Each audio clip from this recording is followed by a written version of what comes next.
Je n'étais même pas encore remise de ma césarienne quand mon mari a demandé le divorce. Il m'a regardé. A regardé notre fils nouveau-né et a prononcé des mots qui m'ont poursuivi pendant des années. Toi et ce bébé, vous n'êtes qu'un fardeau pour moi. Puis il est parti, a pris un avion avec sa maîtresse et a disparu de nos vies. 25 ans plus tard, il est soudainement revenu en exigeant de connaître son fils. Mais au moment où il a découvert qui était mon fils, le sang a quitté son visage. Le jour où mon mariage s'est terminé aurait dû être l'un des jours les plus heureux de ma vie. Au lieu de cela, il est devenu le jour où j'ai découvert exactement qui était vraiment mon mari. Je m'appelle Laura Villanuevae, il y a 25 ans. J'étais allongé dans un lit de l'hôpital universitaire Miguel Servet à Saragosse. Essayant de me remettre d'une césarienne d'urgence après 32 heures épuisantes de travail. La chambre sentait le désinfectant et le café rance. Les machines émettaient de doux bips autour de moi et chaque mouvement envoyait une douleur aiguë. Dans mon abdomen.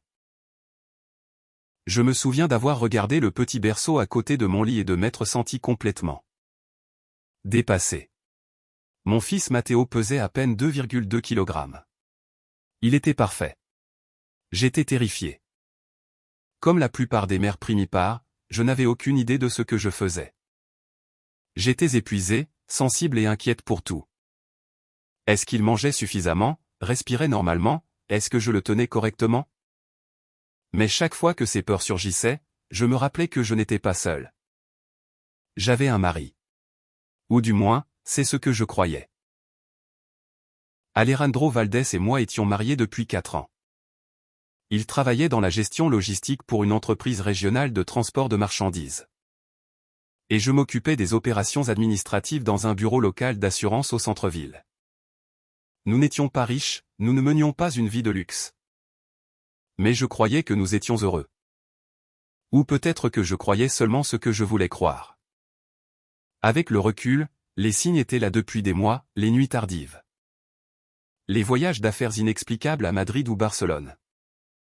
Les mots de passe soudains sur son téléphone, la distance émotionnelle grandissante. À l'époque, j'avais mis cela sur le compte du stress de la grossesse. Je me disais que tous les mariages traversaient des périodes difficiles. Je continuais à trouver des excuses parce que l'alternative était trop douloureuse à envisager. 3 jours après la naissance de Matteo, Alejandro est enfin arrivé à l'hôpital. Il n'a apporté ni fleurs, ni ballons, ni cadeaux. Je me souviens m'être senti déçu, mais je l'ai laissé passer. Peut-être était-il fatigué, peut-être le travail avait-il été accablant. Peut-être que le mot « peut-être » m'a sauvé de la réalité pendant trop longtemps. Il est resté debout à côté de mon lit moins de 5 minutes. Il a à peine regardé Matteo. Quand j'ai mis notre fils dans ses bras, Alejandro l'a tenu maladroitement.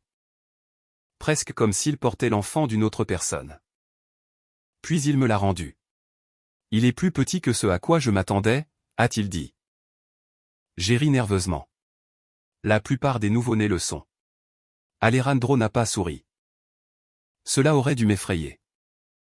Au lieu de cela, je me suis convaincu qu'il était simplement nerveux à l'idée de devenir père. Une semaine plus tard, on m'a donné mon congé. Ma mère m'a ramené à la maison en voiture parce qu'Alejandro affirmait avoir une réunion importante. Pendant tout le trajet sur le Paseo Maria Agustín, ma mère n'arrêtait pas de me regarder. Finalement, elle a demandé « Chérie, est-ce que tout va bien entre vous deux ?» J'ai regardé par la vitre du côté passager. « Pourquoi poses-tu cette question ?»« Parce que ton mari avait l'air d'un homme qui va chez le dentiste.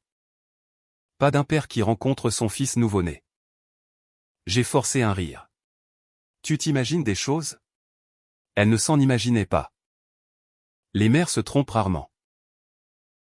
3 jours plus tard, Alejandro est rentré à la maison avec une mallette en cuir. J'étais assise sur le canapé en train d'allaiter Matteo. La télévision murmurait en fond et la lumière du soleil de l'après-midi filtrait par les fenêtres du salon. Cela ressemblait à un jour ordinaire, le genre de jour que les gens oublient. Le genre de jour qui change tout. Alejandro ne s'est pas assis. Il ne m'a pas demandé comment je me sentais. Il n'a pas demandé de nouvelles de Matteo. Au lieu de cela, Il a ouvert la mallette et en a sorti une liasse de papiers.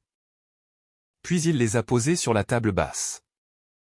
J'ai reconnu l'en-tête immédiatement, les papiers du divorce. Pendant plusieurs secondes, j'ai sincèrement cru que j'hallucinais. Le médicament contre la douleur, le manque de sommeil. Les hormones, toute explication semblait plus raisonnable que la vérité qui se trouvait devant moi. Qu'est-ce que c'est, ai-je demandé. Alejandro a expiré lentement. Un homme se préparant à un inconvénient, pas un mari en train de briser le cœur de sa femme. Ce sont les papiers du divorce. Je suis resté à le regarder, puis à regarder les papiers, puis à le regarder à nouveau. Non. Le mot m'a échappé avant que je puisse le retenir.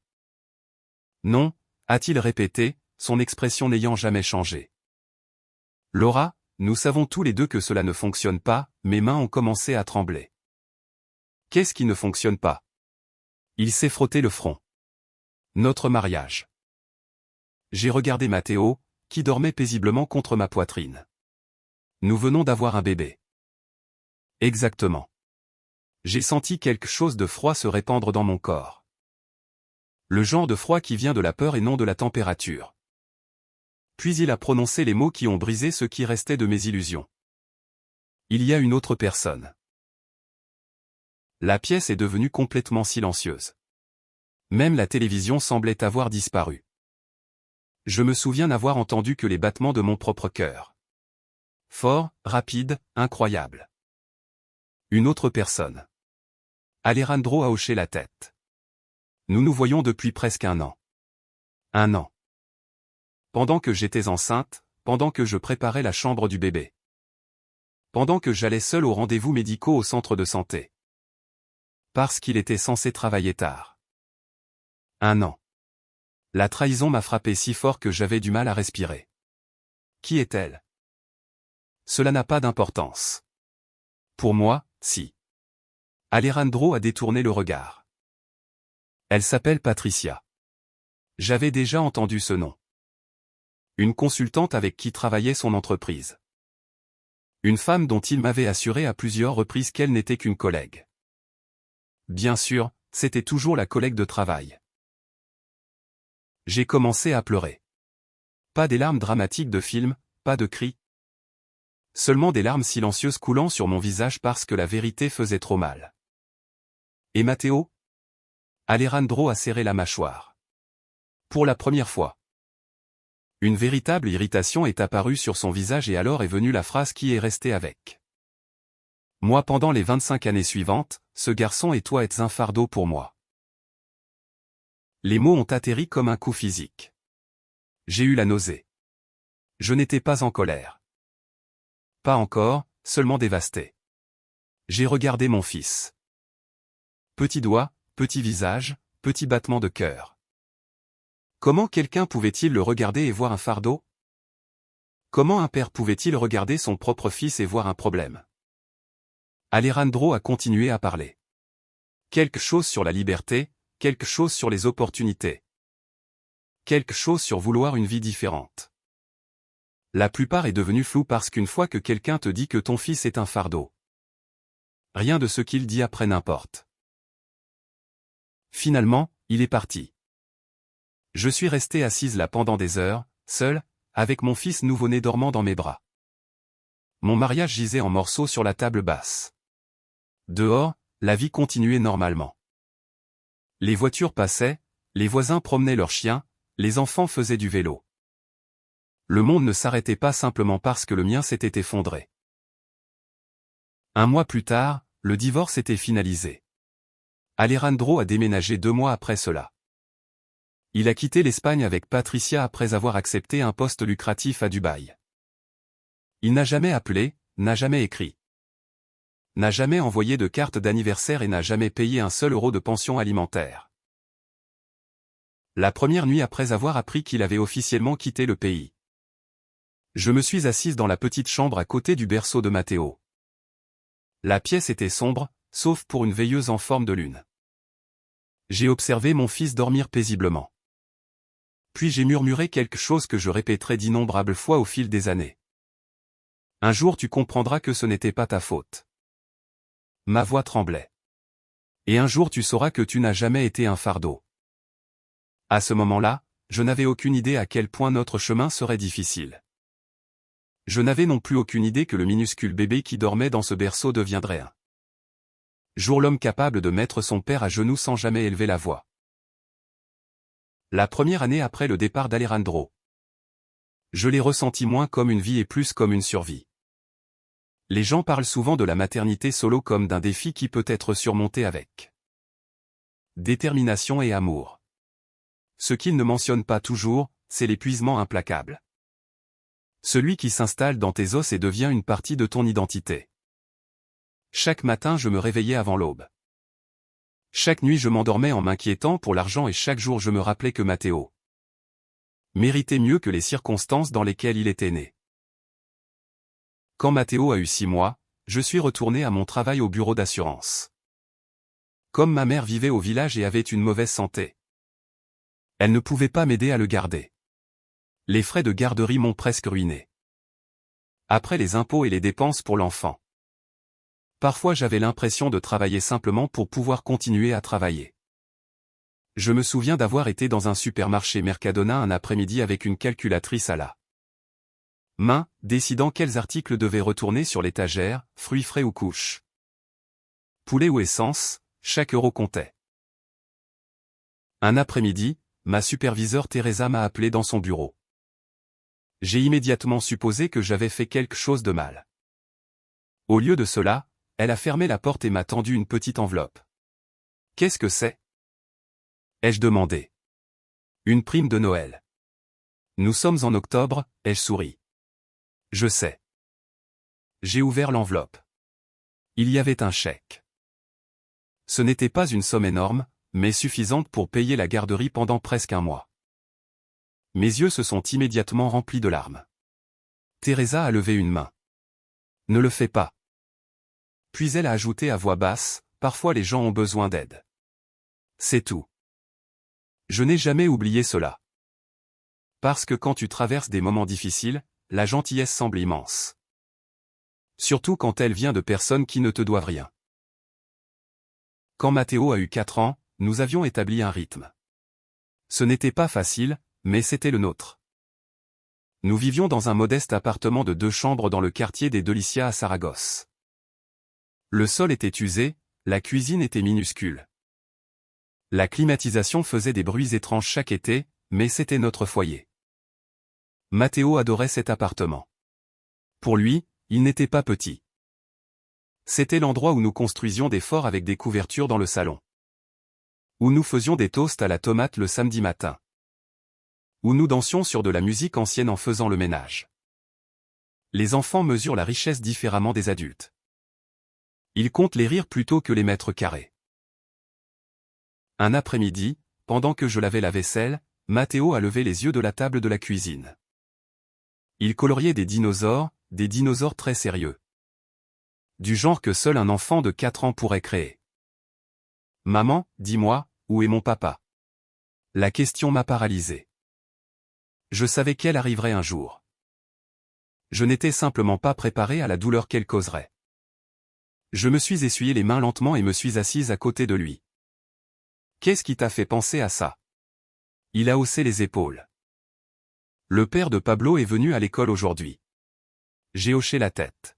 « Et moi je n'en ai pas. » L'innocence dans sa voix a presque brisé mon cœur. J'aurais pu lui dire la vérité. J'aurais pu lui dire que son père nous avait abandonnés. J'aurais pu lui décrire la trahison, l'aventure, la cruauté, l'égoïsme.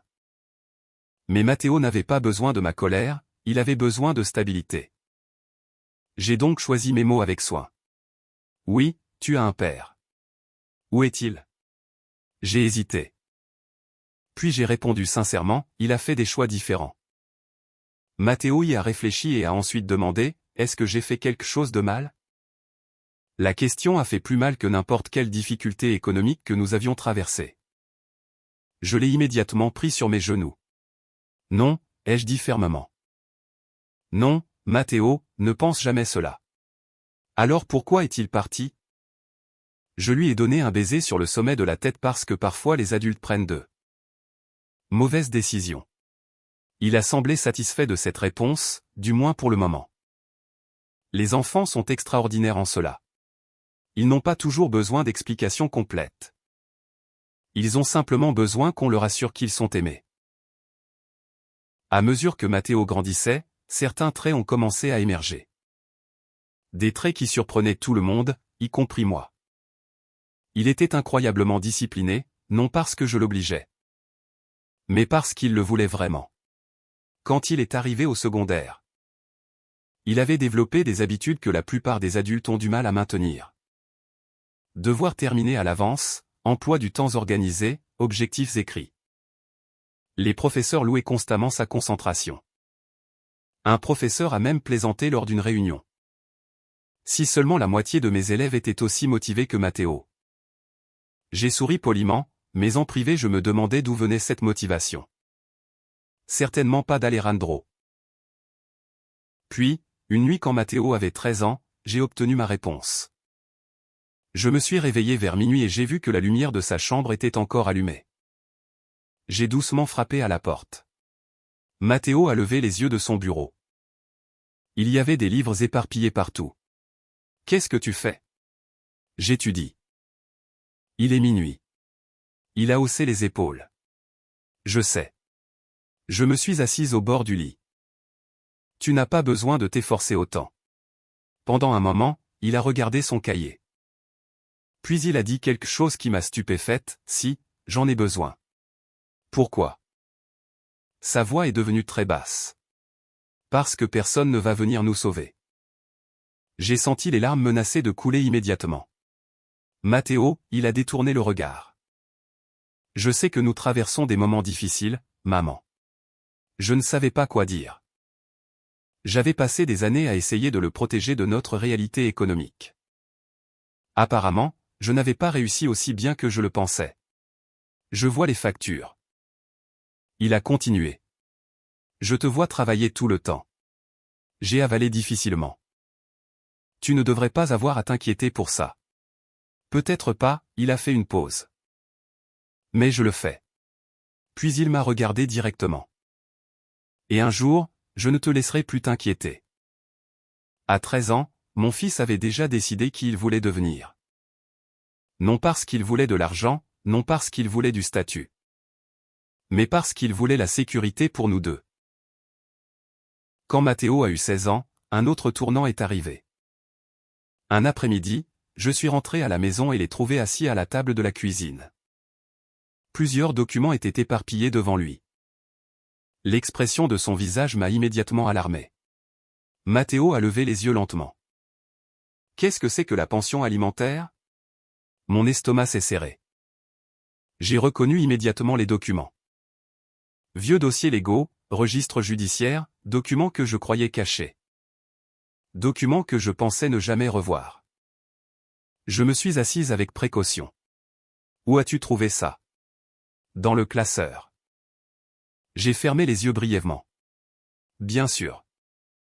Le seul tiroir que je n'avais jamais imaginé qu'il ouvrirait.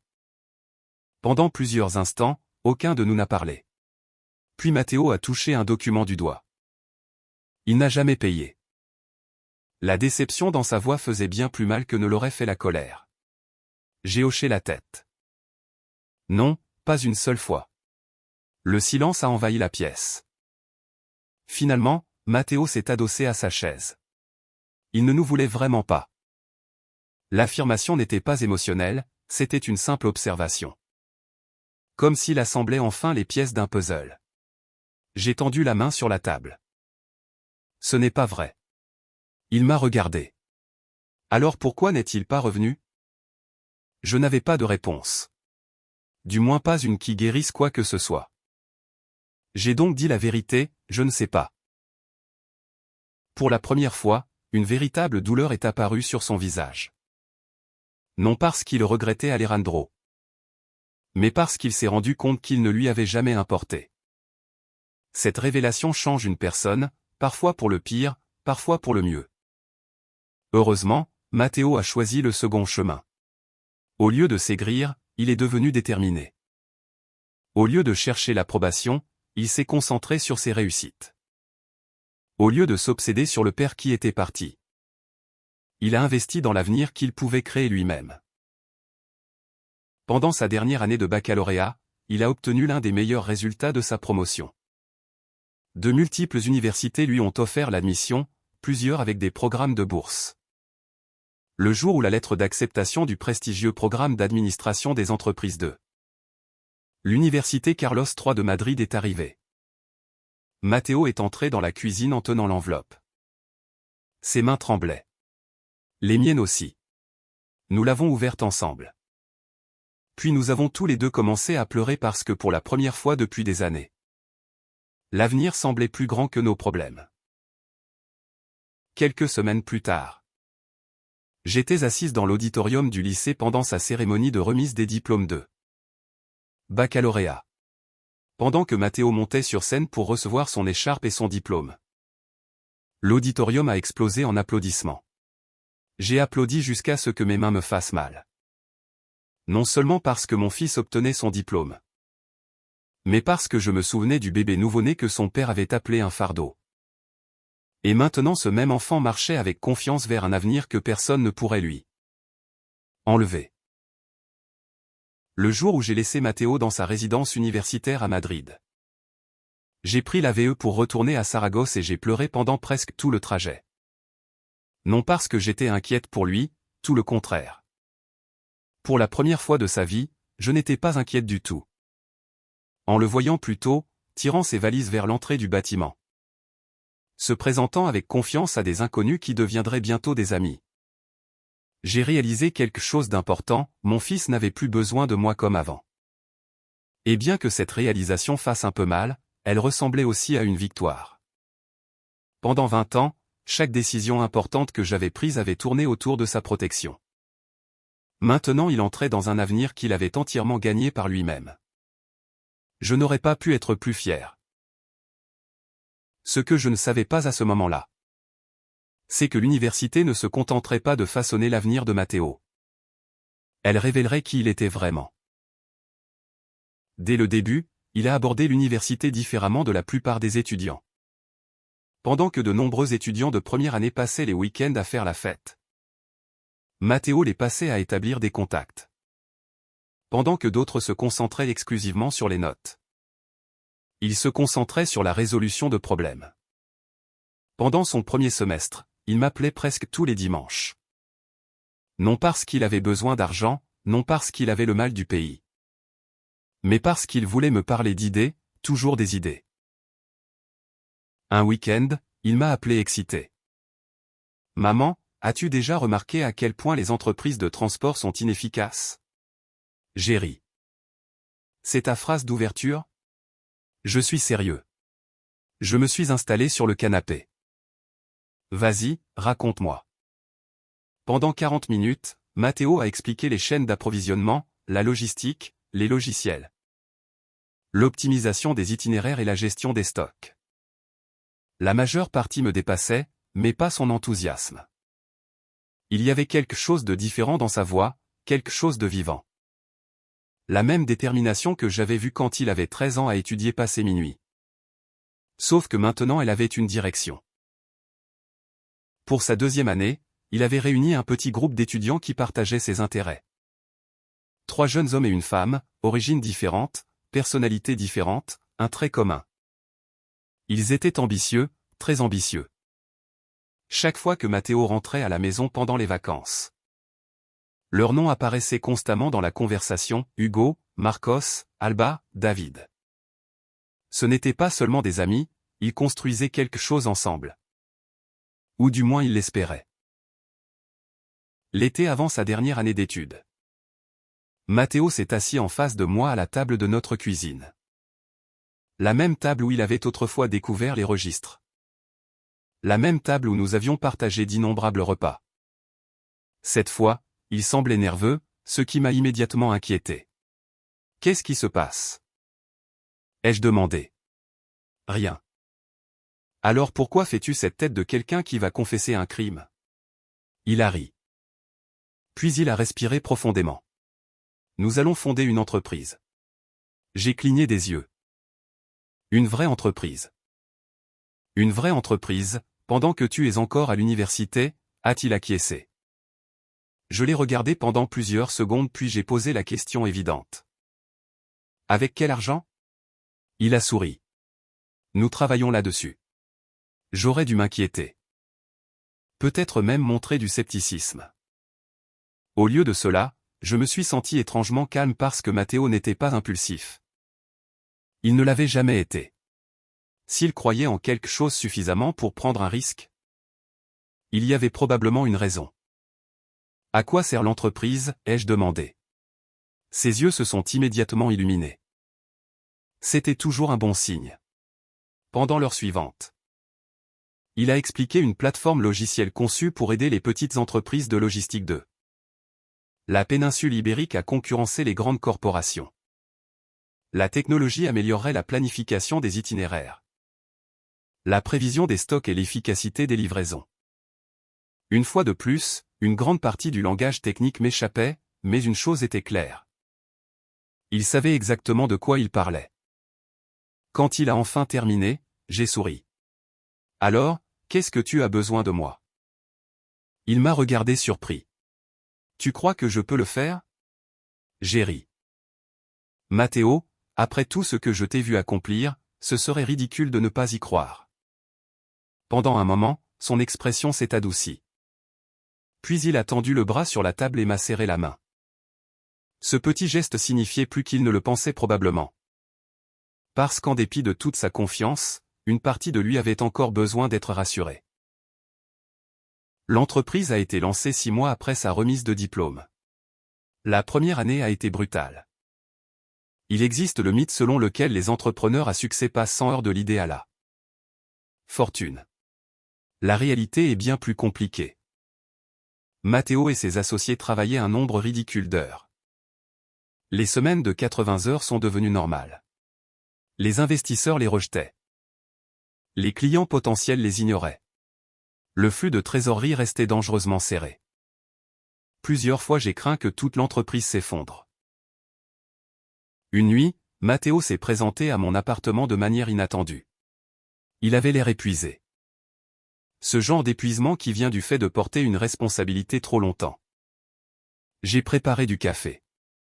Il s'est assis à la table de la cuisine. Aucun de nous n'a parlé pendant plusieurs minutes. Finalement, il a soupiré, nous pourrions manquer d'argent dans 3 mois. Je me suis assise en face de lui. C'est si grave que ça. Assez grave. Le silence qui a suivi a semblé lourd. Puis Matteo a ri de façon inattendue. Pas parce qu'il y avait quelque chose de drôle. Mais parce que parfois les gens rient quand ils ont peur. Tu sais ce qui est bizarre? Quoi? Je continue à penser que nous allons y arriver. J'ai souri.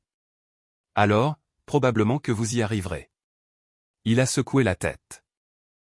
Ce n'est pas exactement un conseil d'affaires très solide. J'ai bu une gorgée de café. Mais je te connais depuis 22 ans. Son sourire est revenu. Petit, fatigué, sincère.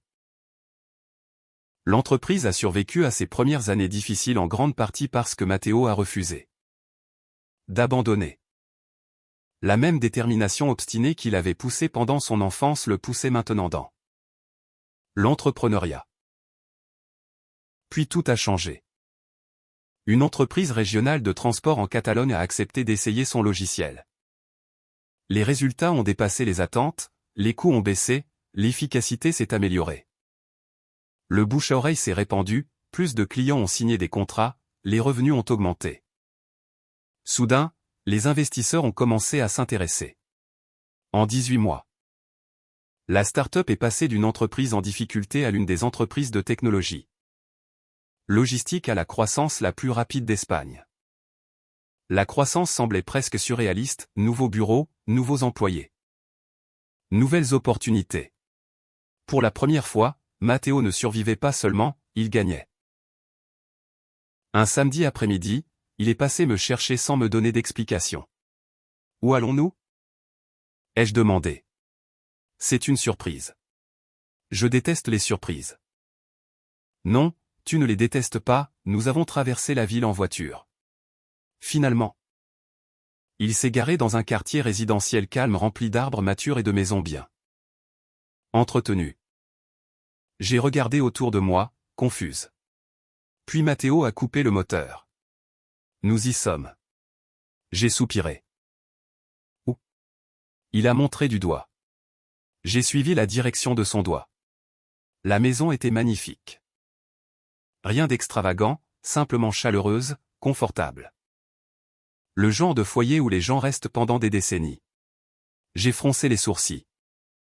À qui appartient cette maison? Il a souri. À toi. Pendant plusieurs secondes, je n'ai pas pu assimiler les mots. Quoi? Il m'a tendu un dossier.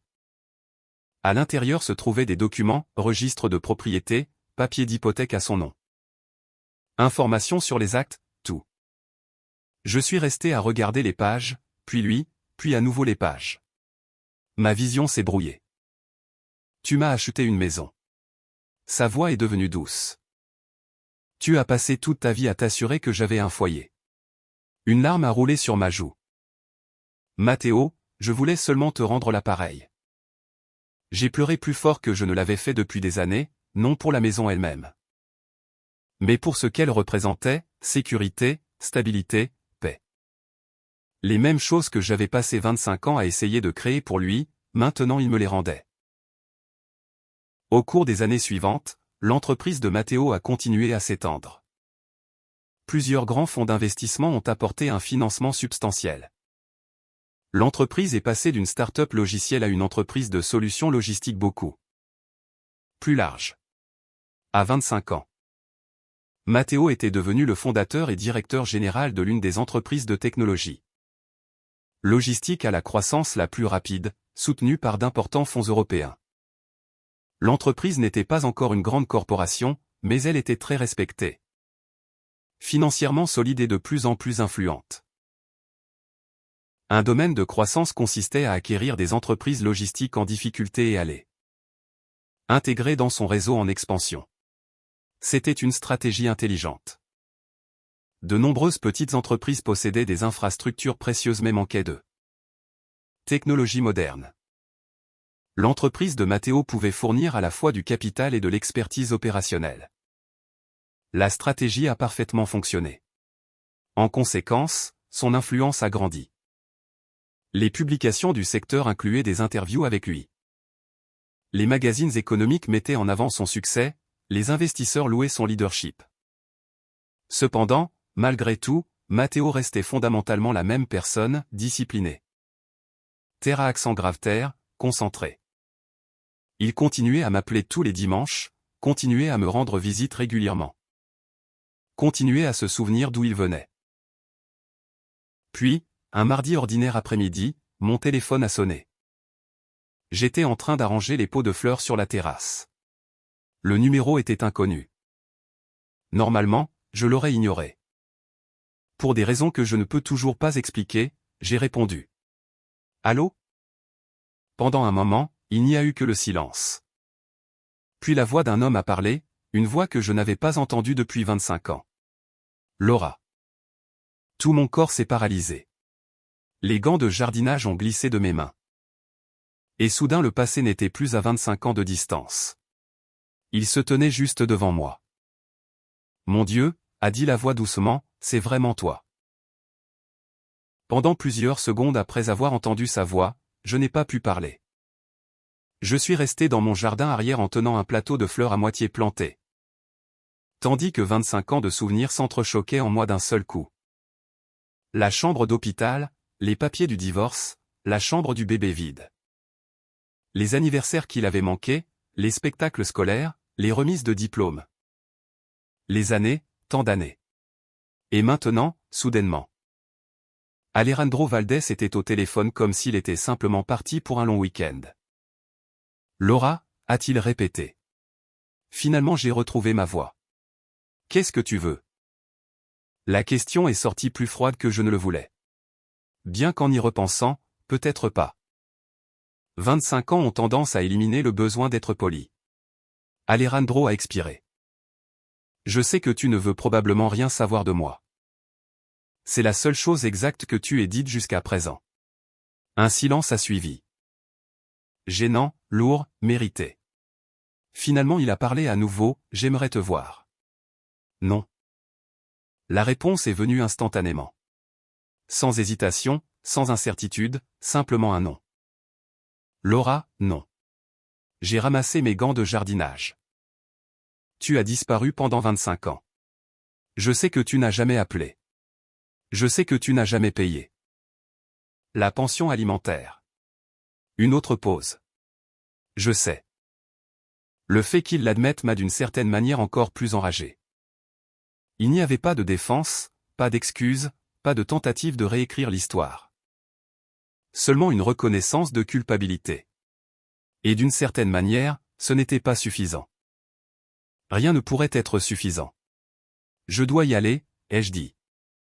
Quelque chose dans sa voix m'a arrêté. Ce n'était pas de l'affection, ce n'était pas de la nostalgie, c'était du désespoir. Je veux connaître mon fils. Voilà. Le vrai motif de l'appel. Pas moi. Jamais moi. Matteo, l'enfant qu'il avait abandonné, le fardeau, l'inconvénient, le bébé qu'il n'avait pas voulu. Maintenant soudain il voulait une relation. J'ai presque ri. Au lieu de cela, j'ai posé la question qui importait, pourquoi?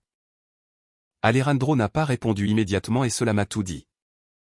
Les personnes avec des motifs honnêtes répondent rapidement aux questions simples. Les personnes avec des motifs cachés ont besoin de temps. Trop de temps. Finalement il a dit, parce que c'est mon fils.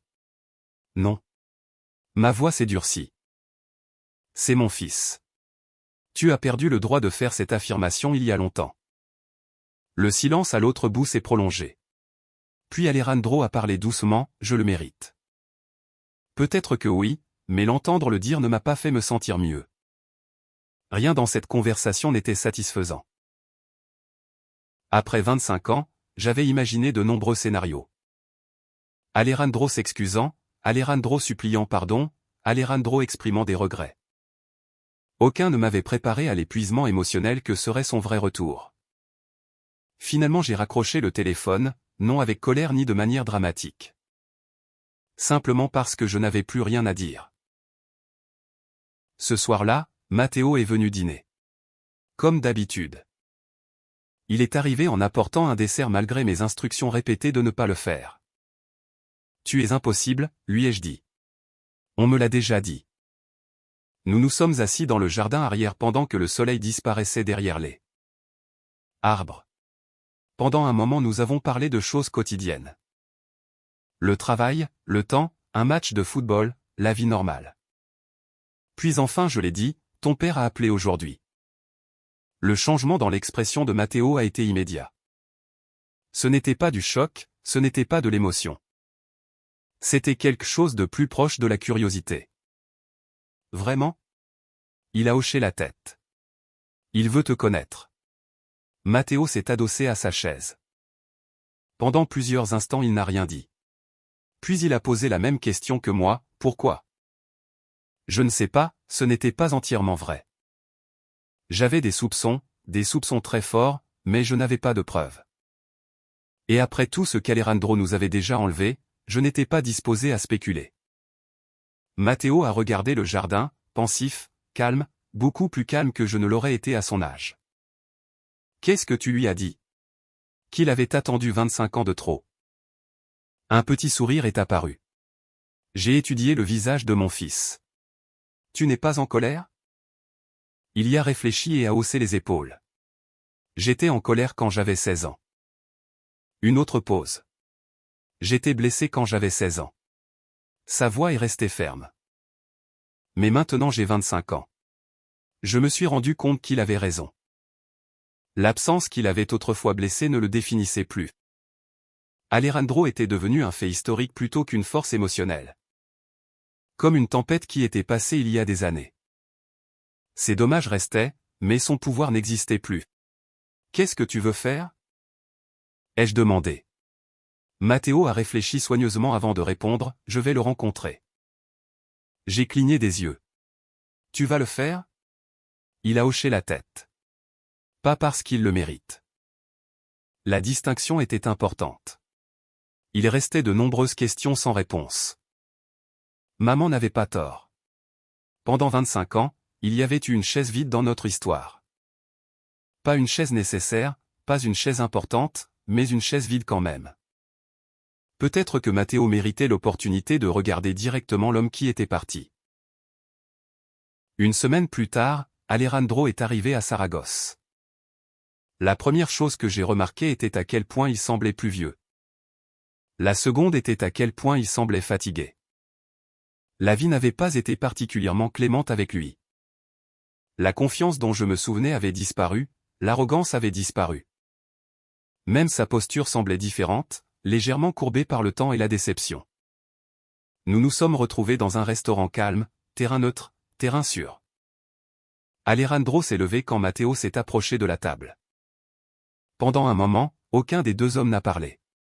La ressemblance était impossible à ignorer. Même stature, mêmes yeux, même mâchoire. 25 ans plus tôt, Alejandro avait refusé de se voir dans son fils. Maintenant il n'avait pas le choix. « Mon Dieu » a murmuré Alejandro. Matteo lui a tendu la main. « Enchanté de te rencontrer. » La formalité a frappé plus fort que n'importe quelle insulte n'aurait pu le faire. Alejandro lui a serré la main lentement. « Tu es devenu un homme extraordinaire. » Matteo s'est assis. C'est ce qui se passe en 25 ans. L'affirmation n'était pas hostile, ce qui la rendait d'une certaine manière plus puissante. La conversation qui a suivi est restée courtoise, douloureusement courtoise. Alejandro a demandé pour l'université, pour le travail, pour la vie. Matteo répondait brièvement, respectueusement, sans offrir rien de plus profond. C'était l'équivalent conversationnel d'une porte fermée à clé. Puis, avec le temps, la vérité a commencé à émerger. Pas tout d'un coup, de petits morceaux, des fragments. Suffisamment pour que je voie l'ensemble du tableau. La vie d'Alejandro à l'étranger ne s'était pas déroulée comme il l'avait imaginé. Sa relation avec Patricia s'était terminée des années plus tôt. Plusieurs entreprises avaient échoué. De mauvais investissements avaient épuisé une grande partie de ses économies. Plus récemment, il était retourné en Espagne pour diriger une petite entreprise de logistique héritée via un accord commercial compliqué. Malheureusement, l'entreprise traversait de graves difficultés. Les revenus diminuaient, la dette augmentait, la concurrence les écrasait. Plus Alejandro expliquait, plus tout devenait clair. Ce n'était pas seulement des retrouvailles, c'était une crise. Et les gens désespérés redécouvrent souvent la famille. Une fois la réunion terminée, Matteo et moi avons marché ensemble vers le parking. Aucun de nous n'a parlé jusqu'à ce que nous arrivions à nos voitures. Puis Matteo s'est arrêté. « Tu avais raison. » « À propos de quoi ? » ? Il n'est pas revenu parce qu'il me manquait. La tristesse dans sa voix m'a surprise. Non parce qu'il voulait encore un père. Mais parce que la confirmation fait mal même quand tu connais déjà la réponse. Qu'est-ce qui te fait dire ça ? Matteo a regardé vers le restaurant. Chaque fois qu'il parlait de sa vie, la conversation revenait inévitablement à son entreprise. J'y ai réfléchi et j'ai hoché la tête. Je m'en suis rendu compte aussi. Nous sommes restés là en silence. Puis Matteo a soupiré. Il a peur. Il devrait avoir peur. Un léger sourire est apparu. Peut-être. Le lundi suivant, Matteo a assisté à une réunion trimestrielle des cadres au siège de son entreprise. Comme la plupart de ces réunions concernaient des opportunités d'acquisition. Plusieurs entreprises de logistique en difficulté s'étaient approchées d'eux pour chercher des partenariats, des investissements ou des achats. Une entreprise en particulier avait été récemment ajoutée à l'ordre du jour. Solution de Carga Ibérica. Au moment où Matteo a vu le nom, il s'est figé, parce que c'était l'entreprise d'Alejandro. La même entreprise dont Alejandro avait parlé la majeure partie du dîner. La même entreprise qui se noyait actuellement dans les dettes. La même entreprise qui cherchait désespérément un sauvetage. Selon le rapport, la faillite devenait de plus en plus probable. Sans investissement extérieur, l'entreprise ne survivrait probablement pas aux 6 prochains mois. Ce soir-là, Matteo m'a appelé. Aujourd'hui j'ai appris quelque chose d'intéressant. Son ton a immédiatement attiré mon attention. Qu'est-ce qui s'est passé? Il est resté silencieux un moment. Puis il a dit, Maman, mon entreprise examine une proposition d'acquisition. D'accord, c'est son entreprise. J'ai arrêté de respirer pendant une seconde. Quoi? L'entreprise de mon père. Les mots ont flotté entre nous, lourds, compliqués, inévitables. Et soudain, 25 ans après s'être éloigné de son fils, Alejandro Valdés n'avait aucune idée que la seule personne capable de sauver son avenir était l'enfant qu'il avait autrefois appelé un fardeau. Au cours des jours suivants, ni Matteo ni moi n'avons beaucoup parlé d'Alejandro. Non parce que la situation n'était pas importante, mais parce qu'elle était peut-être trop importante. Certains sujets portent un tel poids émotionnel que les discuter immédiatement ne crée que de la confusion. Parfois les gens ont besoin d'espace pour réfléchir avant de parler. C'était l'une de ces occasions. Pendant ce temps, les affaires continuaient. Dans l'entreprise de Matteo, les évaluations d'acquisition suivaient un processus structuré. Les analystes financiers examinaient les registres, les avocats examinaient les passifs. Les équipes opérationnelles évaluaient l'infrastructure et le potentiel du personnel. Aucune entreprise ne recevait de traitement spécial, même pas celle d'Alejandro. Surtout pas celle d'Alejandro. Un jeudi après-midi, Matteo est passé chez moi après le travail. Il semblait pensif, pas en colère, pas en conflit, pensif. Nous nous sommes assis sur la terrasse pendant que l'air d'été s'installait autour de nous. Pendant un moment nous avons écouté le chant des grillons et senti la douce brise du soir. Puis j'ai posé la question qui tournait dans mon esprit toute la semaine. Qu'est-ce que tu vas faire? Matteo s'est adossé à sa chaise. Sincèrement, je ne sais pas encore. Cette réponse m'a surprise. Habituellement il était décisif, très décisif, mais ce n'était pas une simple décision d'affaires. C'était personnel, profondément personnel. Je suppose que ton conseil d'administration connaît le lien, a-t-il acquiescé. Le département juridique le savait et avait créé des sauvegardes immédiatement. Cela avait du sens. Toute entreprise compétente le ferait. Tu es autorisé à participer? Oui. Il a fait une pause. Mais tout doit être documenté. J'ai hoché la tête lentement. Cela était rassurant parce que, quoi qu'il arrive, je ne voulais pas que quelqu'un dise un jour que Matteo avait abusé de sa position. Il avait travaillé trop dur pour cela. Finalement, Matteo a soupiré.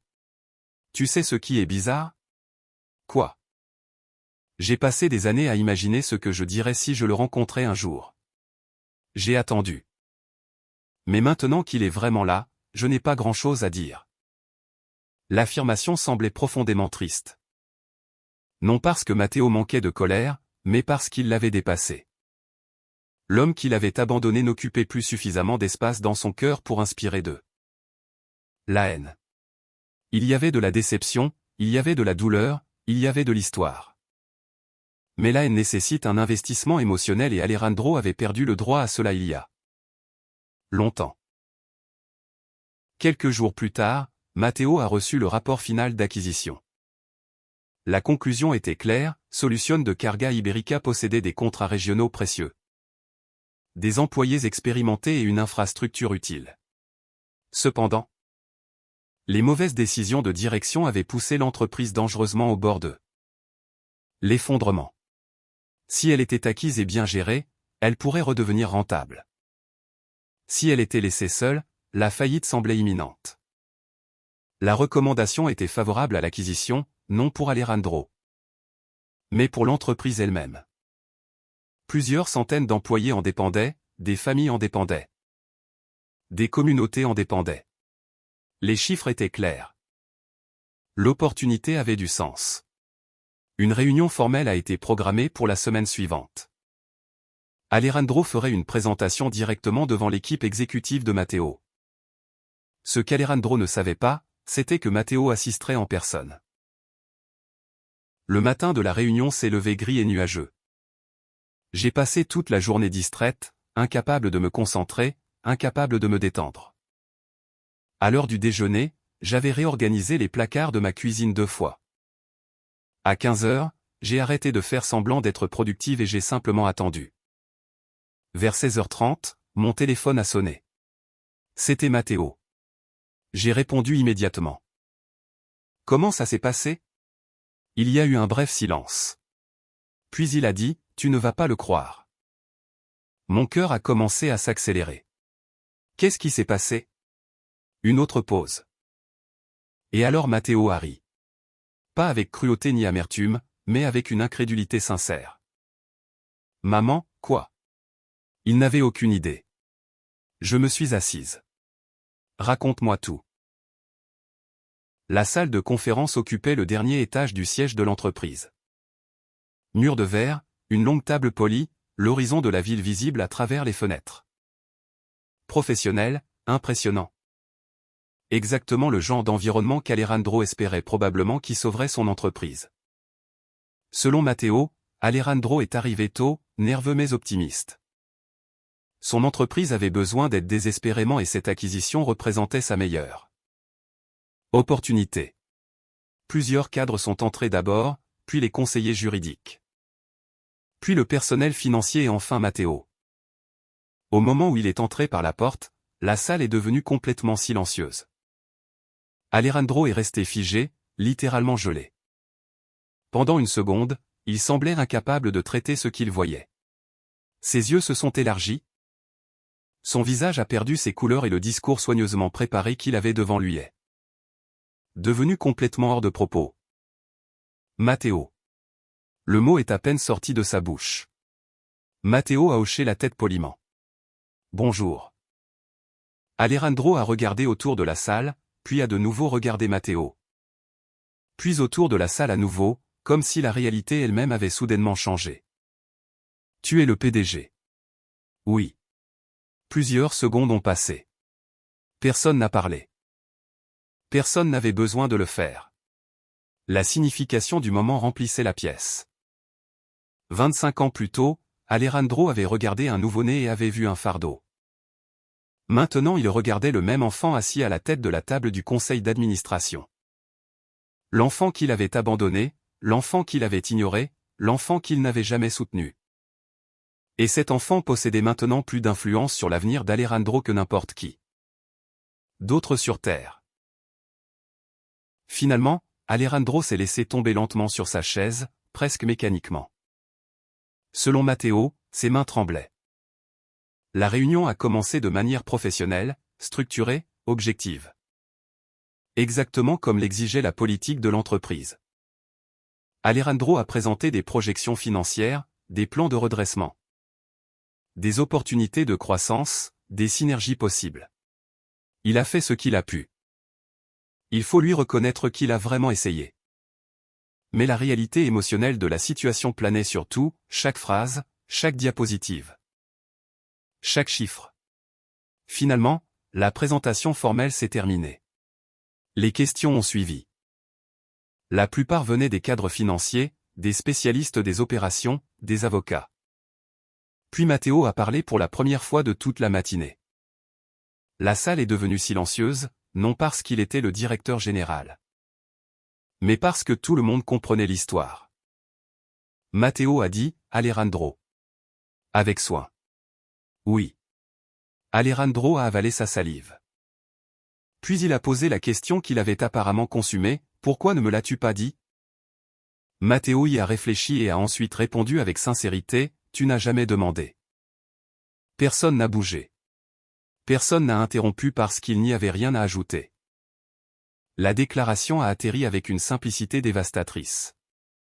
Tu n'as jamais demandé, ni quand Matteo avait 1 an, ni quand il en avait 5. Ni quand il en avait 10, ni quand il a obtenu son baccalauréat. Ni quand il est allé à l'université, ni pendant 25 ans de silence. Alejandro a baissé les yeux vers la table. Pour la première fois, il n'avait plus aucune défense, aucune explication, aucune justification. Seulement des conséquences. Puis Matteo a fait quelque chose d'inattendu. Il a ouvert un dossier. À l'intérieur se trouvaient des copies de registres publics, des jugements de pension alimentaire, des documents judiciaires, des archives historiques. Rien de confidentiel, rien de dramatique, simplement des faits. Il les a fait glisser sur la table. Alejandro les a regardés. Son expression a changé immédiatement parce que les documents représentaient quelque chose avec lequel il était impossible de discuter. Des preuves, des dates, des chiffres, des années, toute une vie documentée sur papier. Tu n'as jamais rien payé de tout cela, a dit Matteo doucement. Les yeux d'Alejandro se sont remplis de honte. Je sais que tu n'as jamais appelé. Je sais que tu n'as jamais écrit. Je sais. La répétition a continué.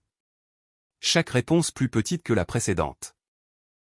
Chaque reconnaissance portant le poids d'un quart de siècle. Finalement, Alejandro a levé les yeux. Sa voix s'est légèrement brisée. Matteo, je suis désolé. Personne dans la salle n'a bougé. Les excuses n'étaient pas dramatiques, pas cinématographiques. C'était simplement un homme brisé confrontant la vérité et, peut-être pour la première fois de sa vie, assumant sa responsabilité. Je sais que cela ne répare rien, a continué Alejandro. Non, ça ne le fait pas, je sais. Un silence a suivi. Long, gênant, nécessaire. Puis Alejandro a posé la question que tout le monde attendait. La question qui importait finalement, qu'est-ce qui se passe maintenant? La salle a attendu. Les cadres ont attendu. Alejandro a attendu parce que la réponse appartenait à Matteo et après 25 ans. Le fils qu'Alejandro avait abandonné était finalement celui qui avait tout le pouvoir. Quand Matteo m'a parlé de ce moment plus tard, il m'a dit que la salle semblait étrangement silencieuse. Pas le silence ordinaire d'une réunion d'affaires. Quelque chose de plus profond.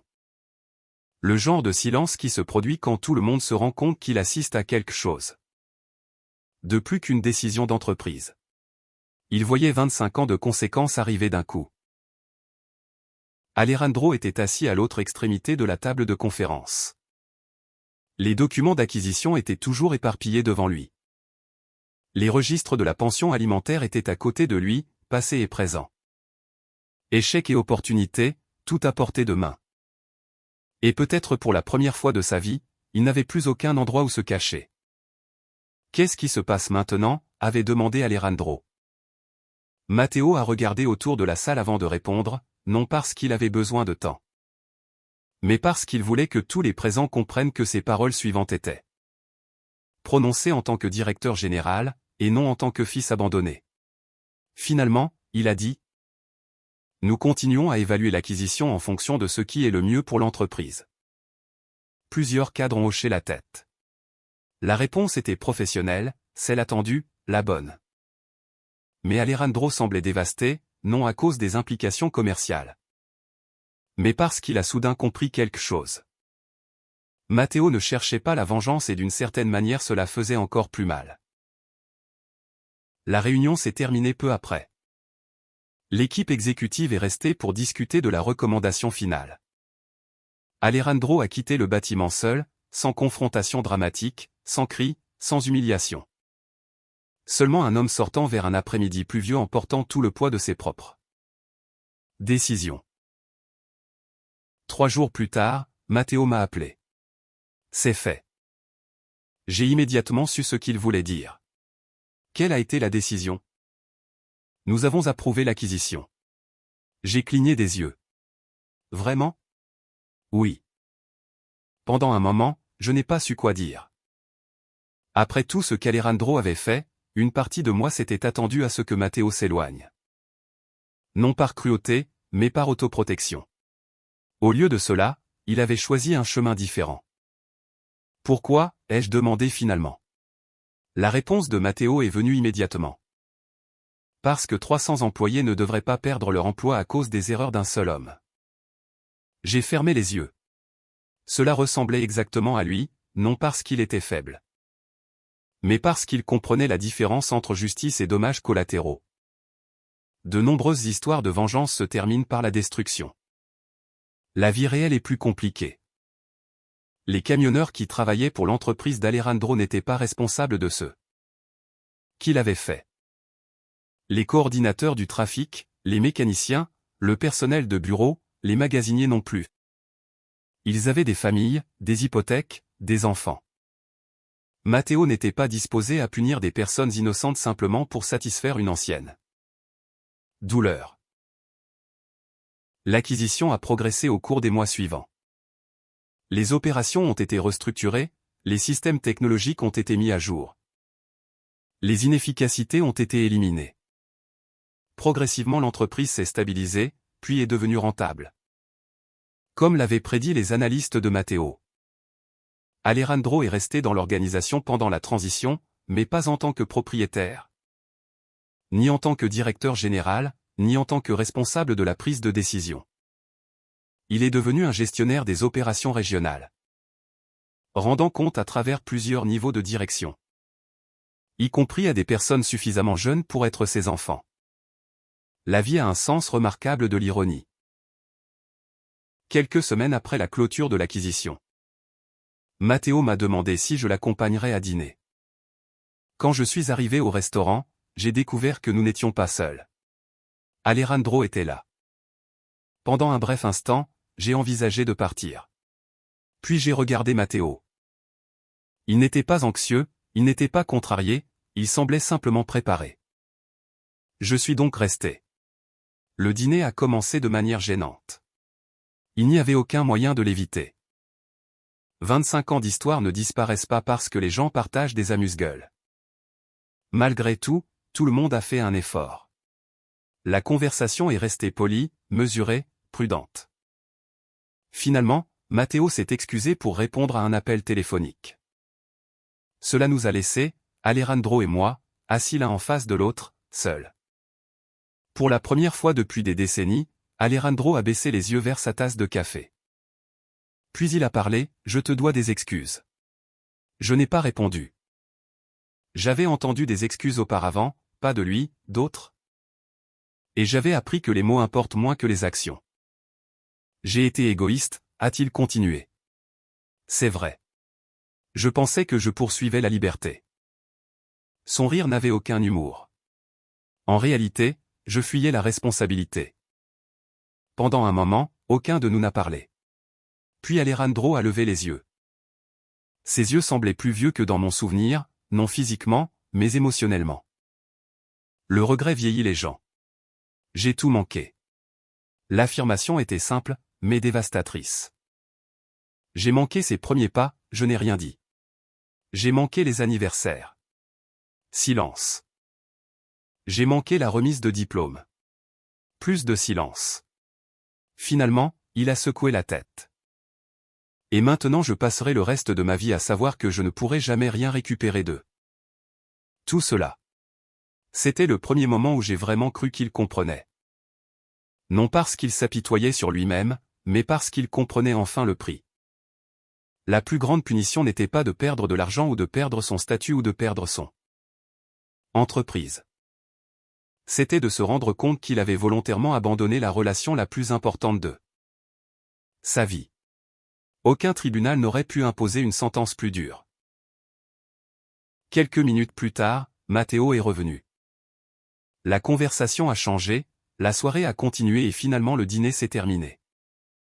Dehors, sous la douce lueur des lumières du parking, Alejandro s'est tourné vers moi.